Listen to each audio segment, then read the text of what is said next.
আমাদের এই মুহূর্তে 1,23,34,000 প্রায় আমাদের গবাদি পশু মজুত রয়েছে। আমাদের চাহিদা কিন্তু আছে 1,02,00,000, প্রায় 22 লক্ষ গবাদি পশু আমাদের সারপ্লাস আছে এই কুরবানির জন্য। সেজন্য আমরা বলেছি বাইরের পার্শ্ববর্তী দেশ থেকে আপনারা জানেন যে অনেক গবাদি পশু আসে, গরু আসে, সেটি কিন্তু এই মুহূর্তে আমাদের প্রয়োজন নেই। আমি আরেকটি কথা বলতে চাই, যেহেতু এইখানে সবচাইতে সচেতন মানুষ এইখানে সমাজের, এই দেশের, ঢাকা বিশ্ববিদ্যালয়, প্রাচ্যের অক্সফোর্ড, এইখানে যারা উপস্থিত হয়েছেন প্রত্যেকেই সচেতন, বিবেকবান।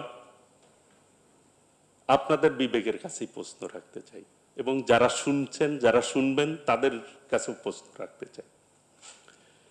এই যে গবাদি পশু আমরা কুরবানি দেই কি আল্লাহকে রাজি খুশি করার জন্য, এবং হালাল ভাবে সেটা করে থাকি আমরা।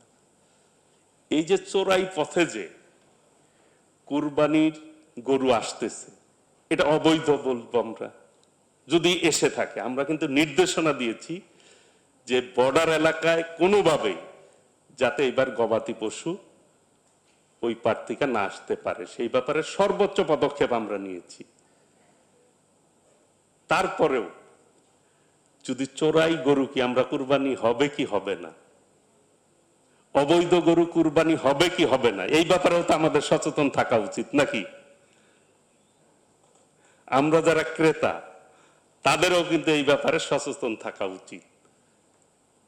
আমাদের পর্যাপ্ত আছে আল্লাহর রহমতে, আমরা দিন দিন এই সেক্টরে উন্নতি করতে পারবো। এবং আমরা একসময় যেরকম বলতাম মাছে ভাতে বাঙালি, আমরা বাংলাদেশের মানুষের চাহিদা পূরণ করে এই সেক্টরে সর্বোচ্চ রপ্তানি আয় করতে সক্ষম হব ইনশাল্লাহ।